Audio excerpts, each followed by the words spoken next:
Hero 150వ cinema అంటే high expectations ఉంటాయి.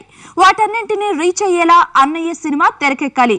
Producer Ram Charan అని కన్ఫర్మ్ అయిపోయింది. మరి డైరెక్టర్ ఎవరు? ఈ మాస్టర్ పక్కన జోడీ కట్టే ముద్దుగుమ్మ ఎవరు? అవన్నీ కాదు, ఇంతకీ ఈ స్టాలిన్ సింగిల్ రోల్లో కనిపిస్తాడా లేక డబుల్ రోల్తో దడ పుట్టిస్తాడా?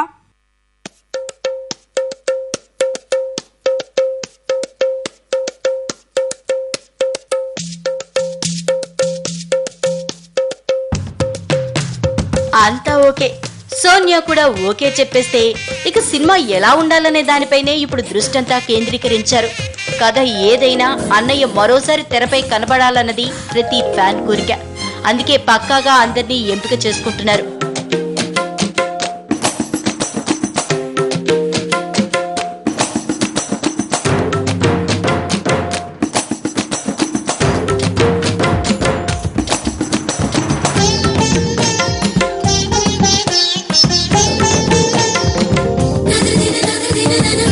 కథ వరకు ఎలా ఉండాలన్న అంశంపై ఇప్పటికే ఓ క్లారిటీ వచ్చేసింది. కానీ కథను ఎలా నడిపించాలన్న అంశం మీదే ఇప్పుడు డిస్కషన్స్ నడుస్తున్నాయి. ఇప్పటికే చిరు ఇమేజ్ ను పెంచిన ఠాగూర్ స్టాలిన్ సినిమాల్ని తలదన్నేలా స్క్రిప్ట్ రెడీ చేస్తున్నారు. ఈ సినిమాకు ప్రొడ్యూసర్ రామ్ చరణ్ అని కన్ఫర్మ్ అయిపోయింది. ఇక డైరెక్షన్ ఎవరన్న దాని మీద కొత్త డిస్కషన్స్ నడుస్తున్నాయి. ఇప్పటికే చిరుకు ఠాగూర్ తో మెగా హిట్ ఇచ్చిన వివి వినాయక్ కే దర్శకత్వ బాధ్యతలు అప్పగిస్తారా లేక ఇంకెవరికైనా ఛాన్స్ ఇస్తారా అని ఇండస్ట్రీలో టాక్ నడుస్తోంది.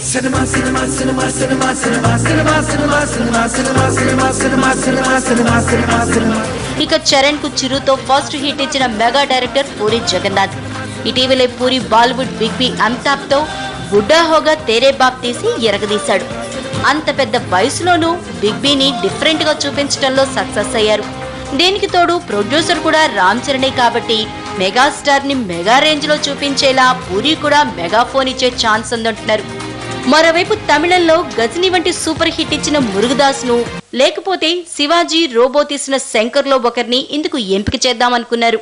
కానీ తర్వాత తెలుగు డైరెక్టర్ కే ఛాన్స్ ఇద్దామని ఫిక్స్ అయినట్లు సమాచారం. అయితే నిన్న మొన్నటి వరకు చిరు మీద సెటైర్ లేసిన రామ్ గోపాల్ వర్మ కూడా అన్నయ్యతో 150వ సినిమా తీయాలందని ఓసారి వేదికెక్కి మరీ అందరి ముందు చెప్పాడు. అయితే వర్మకు మాత్రం డైరెక్షన్ ఇచ్చే ఛాన్స్ లేకపోవచ్చు అంటున్నారు ఫ్యాన్స్. అయితే ఎవరితో తీసినా వచ్చే సినిమా మాత్రం సందేశాత్మక చిత్రమే అయ్యే అవకాశం ఉందని సినీ పండితులు అంచనా వేస్తున్నారు. కథ ఓకే, కథనం okay, producer okay, direction okay, మరి మూవీపై అంచనాలు భారీగా పెరిగిపోతున్నాయి. భారీ మార్కెట్ ఉన్న టాలీవుడ్ లో ఇప్పటి వరకు 70 కోట్ల రూపాయల రికార్డును అన్నయ్య మూవీ బద్దలు కొడుతుందా, కలెక్షన్ల సునామీ సృష్టిస్తుందా అన్న ఎక్స్పెక్టేషన్స్ పెరుగుతున్నాయి. ఇలా అంచనాలు పెరిగినా మూవీపై ప్రభావం చూపే అవకాశాలున్నాయి. అందుకే మూవీకి సంబంధించి చాలా సీరియస్ గా స్టోరీ స్క్రిప్ట్ వర్క్ ను ప్రిపేర్ చేస్తున్నారు. మరి అన్నయ్య ఈ సినిమాలో సింగిల్ గా కనిపిస్తాడా, డ్యూయల్ రోల్ లో మెరిపిస్తాడా అన్న అనుమానాలు కూడా ఉన్నాయి. ఇప్పటికే 50 క్రాస్ అయిన మెగాస్టార్ ఇమేజ్ కు ఏమాత్రం తగ్గకుండా ఉండేలా హుందాగా ఉండే పాత్రల్ని ఎంపిక చేసుకోనున్నారు. అటు క్లాస్ ను ఇటు మాస్ ను ఒకేసారి ఆకట్టుకునేలా డ్యూయల్ రోల్లో కనిపించే ఛాన్స్ ఉందంటున్నారు.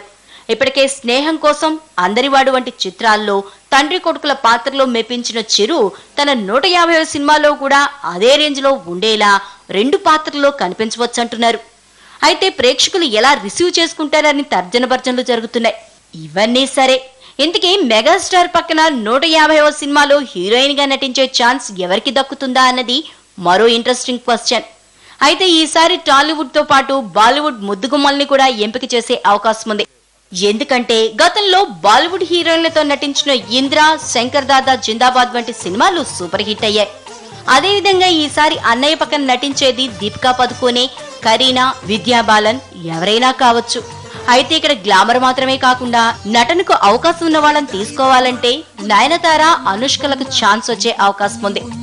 అంతా ఓకే, అన్నయ్య ఓకే, ఇక మిగిలిన ఈక్వేషన్లు ఓకే అయ్యి సోనియా గాంధీ కూడా పచ్చజెండా ఊపితే అన్నయ్య సినిమా షూటింగ్ స్టార్ట్ అయిపోతుంది. ఫ్యాన్స్ కూడా కావాల్సిందే.